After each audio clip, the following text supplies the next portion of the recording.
and he literally has Zach sucking on his tits. Hi, beautiful people. Welcome back. If it's your first time, my name is Talia Adewale, and this is Despite Them, talking about episode 14 of Love Island, Australia. Be sure to like, subscribe, hit that notification bell so you know when I post new videos. Just finished the episode. This one was interesting enough, so I said I will do a review. But let's just get through the main points of everything that happened today, and then we get to the challenge, because that's where I kind of really focused all my energy and my attention. Nakia is crying. Honestly, I don't know why she's crying. I don't think she's crying because Kale is gone. I think she's crying because everybody's calling her out in the house. The boys are all like, everybody's talking about her behind her back. No one actually came up to her to tell her anything in her face, which is telling of the boys in the villa. They're all doing it behind her back, and so she's upset. I think she sits down with Aiden. Yeah, I don't know why. I'm not really sure why the producers thought that was a good option for her to sit down and chat with Aiden. Anyhow, like, she's telling him, she said something. She's like, Kill is not dead. They can see Kill on the outside. And I'm like, God, girl, you just wait and kick a guy when he's down. You're like, you're down, I'm gonna kick you. It's just insensitive is what I'm getting at.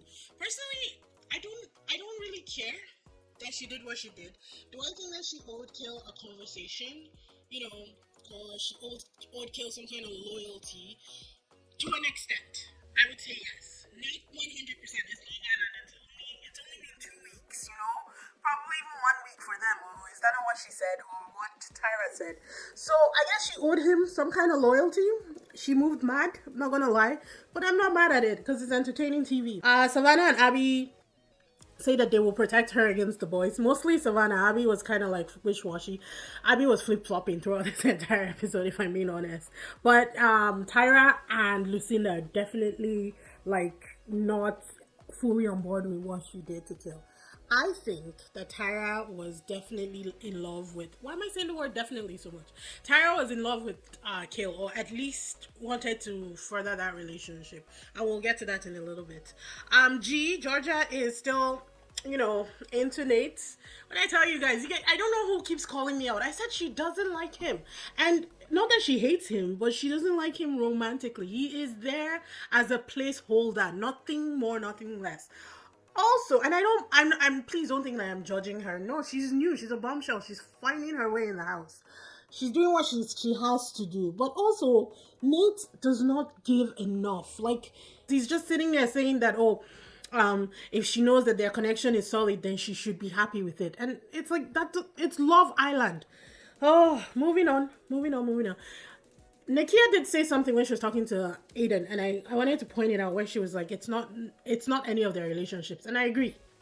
Do I think the girl moved mad? Yes. Do I think that it wasn't pure? 100%. But it's not their relationship. They need to deal with their own problems and let her be. Trent chats with G, and he keeps the problem I have with Trent and Zach is the fact that they always want to tear Nate down. I know that they don't like each other. I don't think they're friends. I don't think they'll ever be friends. But why does getting a girl have to come at the expense of you tearing another man down? It just doesn't make sense to me, because he kept saying that I'm better than Nate, or I will pick you over Savannah. It's like, just say I will pick you. You are my number one. You don't have to tear anybody else down. I just thought that it was crazy. The fact that Georgia was eating it up shocked me, because I'm like, what Sally says of Susie says more about Sally than Susie. If Trent is treating other people like this, and I guess she hasn't seen, the other weeks where Trent was talking trash about Savannah and really just belittling this girl to his boys, while, keeping her on the hook throughout the entire time. So maybe she hasn't seen that. But the interaction that they had there and then, where he's like, oh, I don't really like the fake stuff, and she's like, but I have fake boobs, like I have implants, and he's like, oh, I didn't know, it's not a deal breaker. That should have been the red flag. You should have heard that and run the other way. But again, someone says she's 21. Not that age defines it, but these guys are so the entire cast is so immature that it's almost painful to witness the chaos that is going on. But man, I had my popcorn and I was eating and watching it. If they want to put it on TV, I will watch it. And then the next morning, Tyra is angry at Aiden because apparently he doesn't help her make the bed. And he was trying to say, oh, he went to get her coffee though. So he was trying to say, oh no, you make the bed, I make the coffee. And she was like, Ben did both. She hit him with a Ben did both. And I was like, oh no, Tara just went down in my ratings. You don't say that. Like, God, they're just children. And it's okay. Like, they will figure it out. They will learn. They will mature. But I felt bad for Aiden. Even though, like, she's right. There are other ways to, like, you could have put it. Well, it seems like she's off him. And I think it's because Kale is out of the house. Because later on, they're talking to Nakia. And they're asking Nakia if she thinks that, Andy is hotter than Kale. And Nakia says yes. She didn't even think about it. And I'm like, again, Nakia. It's just like... Like, God almighty. Oh my goodness. And then Tara defends Kale and she's like, no, I think Kale is hotter. Like, you can obviously tell there was an attraction there. And it's so unfortunate that they didn't get the chance to actually explore it because Nakia was so in love and they were so in love with each other. We all knew that Kale liked Tara, but did not want to offset that balance on that friendship. And looking at it now, do they really have a friendship? Honestly, I don't think so because it looks like it's Nakia. It's Tyra and Lucinda versus Nakia and Savannah. Or at least Tyra and Lucinda versus Nakia. That's what it's looking like. Like the divide is there. We can see it. Anywho, G tells Savannah that she can see herself with Trent. I really appreciated this conversation. I think that if anything, you owe whoever's partnered up with the person that you're interested in, you owe them at least a conversation. Do you also owe your partner a conversation? Yes. Did she do that in this episode? No. And honestly, even when she was talking to Nate, when they were having their chat and he was telling her how happy he was that Andy didn't pick her, she didn't tell the whole truth. Let's just be honest, because she said that she had told Andy that she was happy with her relationship with Nate, yes, but she also told Andy that she was open and she didn't tell Nate that. So what are we doing here, people? What are we doing here? Like, just moving on. Anyway, so Georgia has a conversation with Savannah and she tells her that she's interested in Trent, obviously. Savannah says, yeah, go for it. It's not really working between us. She proceeds to have that conversation with Trent and they break up. Trent's like, yeah, I was going to pull you. He wasn't going to pull nothing. He was never going to pull her. He was going to string her along until the next bombshell comes in or until he got G. And then just X'd it out. So I'm so proud of Savannah. I like Savannah. I know that she can be inappropriate sometimes, but I actually like her. She's bubbly. She's free with herself. She's confident. Like, she knows herself. Now, does she say some very weird things once in a while? Yes, but we all do that once in a while. Maybe not to her extent, but that's the only thing. And I can't judge her for it. Like, it's what she knows. She's just very free with herself. So I really did like her, or do like her. So Abby also pulls Reed for a conversation. I really wasn't listening, but Reed confirms that he's not attracted to her and she's crying. He's in the house saying, oh, it was best case scenario. She took a while, it's actually great timing because a bombshell could come in at any time. I'm not sure why I'm doing this masculine voice. It was just irritating me. He was like so happy, and the girl was crying in the confessional booth. And the funniest part, not that I was laughing at her being sad, but the funniest part for me was where she was cognizant enough to say her eyeballs look like foreskin. I was like, where did you get that from? Like, really? It was just crazy. I felt bad for her, but you know what? They told her about Reed, so I wasn't really interested. The game comes around. They get the text for the game, and it's office politics. The girls will do a kind of like a striptease, make a copy of their boobs and then pick a guy to kiss. So I scored them because this is what I came here for. I love the challenges in this and the games that they play. So Tyra goes first. She picks Aiden. Her striptease was really nice. I gave her an 8 out of 10. Lucinda goes next, picks Zach, of course. I gave her a 7.5 out of 10. It was funny though, so I did enjoy it, but it was a 7.5.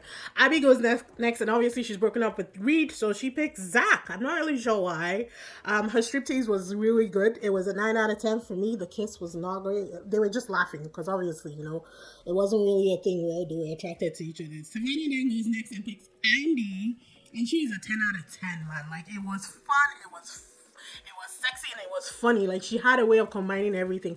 Really does know like her selling point when it comes to sexuality. Like, she's very confident with that. She was a 10 out of 10 for me.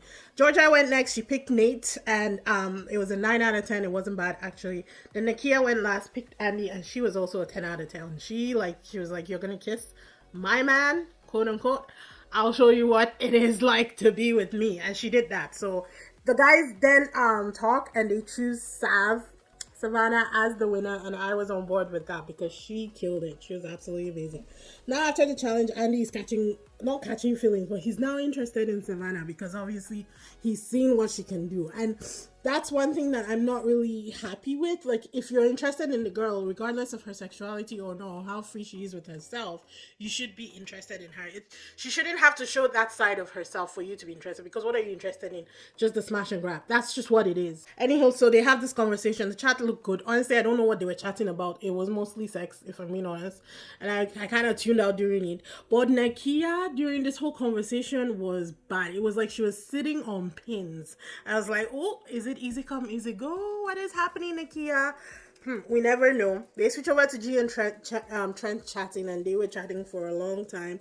He was definitely wooing her, But the thing that stood out to me in the conversation was when she said she doesn't like a boy's boy, but it gives her the ick. And he says, no way, I'm not a boy's boy. And he literally has Zach sucking on his tits. And he's telling her that he's not a boy's boy. BS, complete bullshit. I can't stand Trent. In fact, Trent has in this episode, Trent took it over. Zach was not that much in the episode. Like, they didn't show him that much. I think he and Lucina's story has played out, unless a new bombshell comes and wins him over.